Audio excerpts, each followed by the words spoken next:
শেখ হাসিনা আমাদেরকে যথার্থ টার্গেটটা করেছিল, সেই টার্গেটের মূল লক্ষ্য ছিলাম আমরা।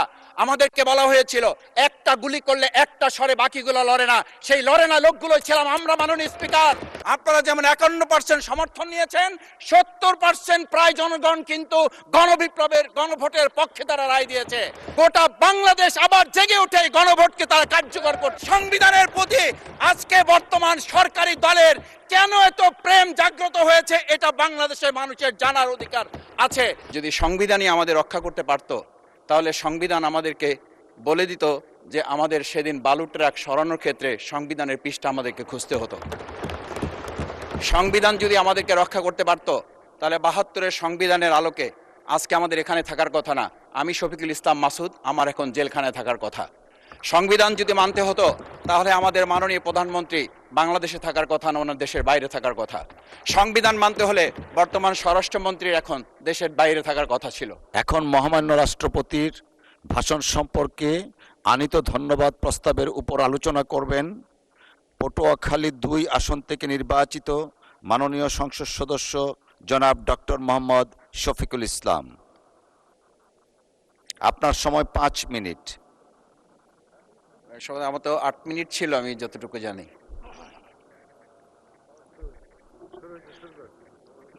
আসসালামু আলাইকুম।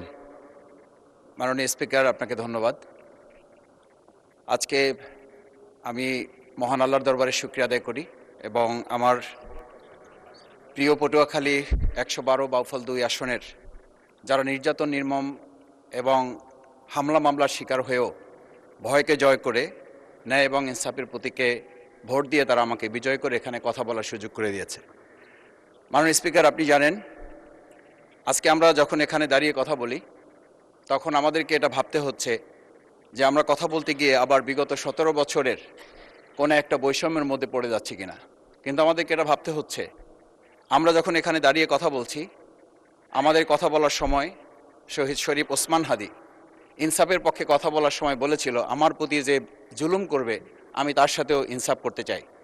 আমরা লক্ষ্য করেছি এই সরকার প্রতিষ্ঠিত হওয়ার পর শরীফ ওসমান হাদির ব্যাপারে তার বিচারে কতটুকু কার্যকারিতা নিয়ে এসেছে তা আমরা এখন পর্যন্ত জানতে পারিনি।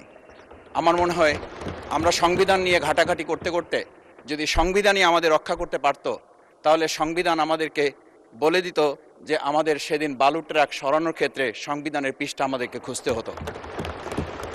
সংবিধান যদি আমাদেরকে রক্ষা করতে পারত, তাহলে 72-এর সংবিধানের আলোকে আজকে আমাদের এখানে থাকার কথা না। আমি শফিকুল ইসলাম মাসুদ, আমার এখন জেলখানায় থাকার কথা। সংবিধান যদি মানতে হতো, তাহলে আমাদের মাননীয় প্রধানমন্ত্রী বাংলাদেশে থাকার কথা না, ওনার দেশের বাইরে থাকার কথা।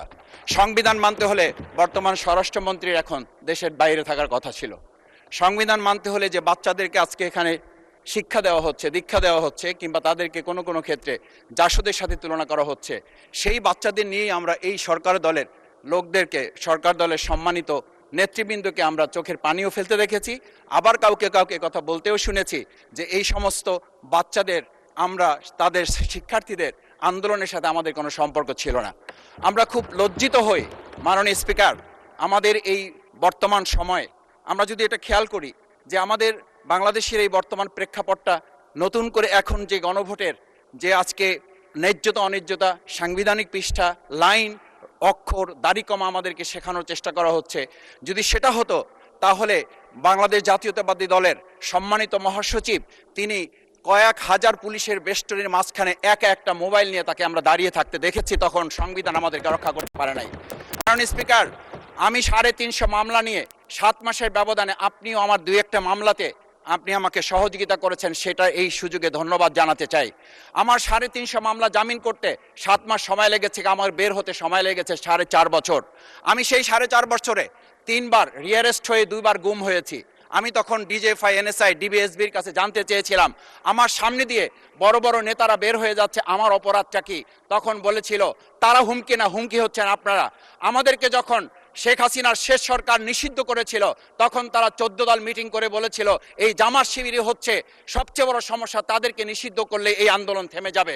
আজ একটা কথা পরিষ্কার বলতে চাই, এই গণবিপ্লব নিয়ে আমাদের মাথা ব্যথার মূল কারণ হচ্ছে এখানেই। শেখ হাসিনা আমাদেরকে যথার্থ টার্গেটটা করেছিল, সেই টার্গেটের মূল লক্ষ্য ছিলাম আমরা। আমাদেরকে বলা হয়েছিল একটা গুলি করলে একটা সরে বাকিগুলো লড়ে না, সেই লড়ে না লোকগুলো ছিলাম আমরা। মাননীয় স্পিকার, যার কারণে আমাদেরকে তারা ভয় পায়। আমরা এখন বর্তমান সময় ভিডিও দেখতে পাই যে শেখ হাসিনা বাইরে থেকে বলেছিল আমরা এই দলকে ভোট দিতে বললাম আর সেই দল আমাদের সাথে আবার বিশ্বাসঘাতকতা করেছে।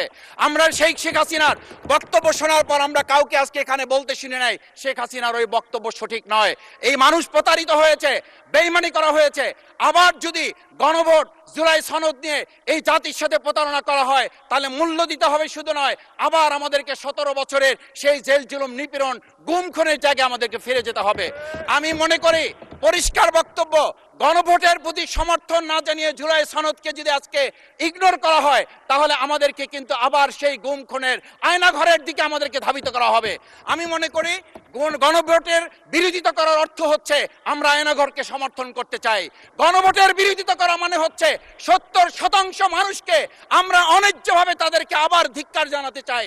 আমি এখানে স্পষ্ট বলতে চাই, আপনারা যেমন 51% সমর্থন নিয়েছেন, 70% প্রায় জনগণ কিন্তু গণবিপ্লবের গণভোটের পক্ষে তারা রায় দিয়েছে। আপনাদের চেয়ে সেই 51%-এর তুলনায় সেই 70% প্রায় গণভোটকে যদি আপনারা ইগনোর করেন তাহলে আমি বলবো আমার বাউফল, আমার পটুয়াখালী শুধু নয় গোটা বাংলাদেশ আবার জেগে উঠে গণভোটকে তারা কার্যকর করতে।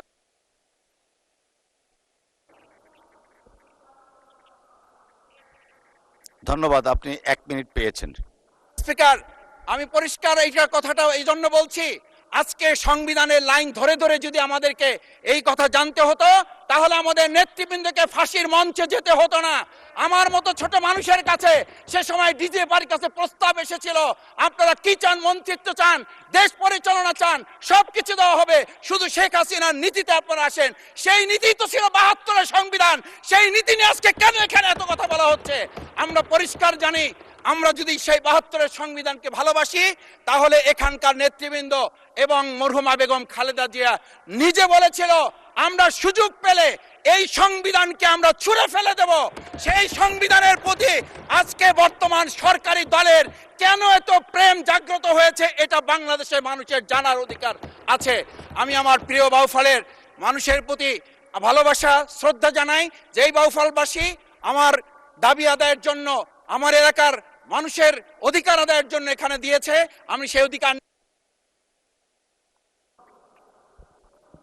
ধন্যবাদ মাননীয় সদস্য।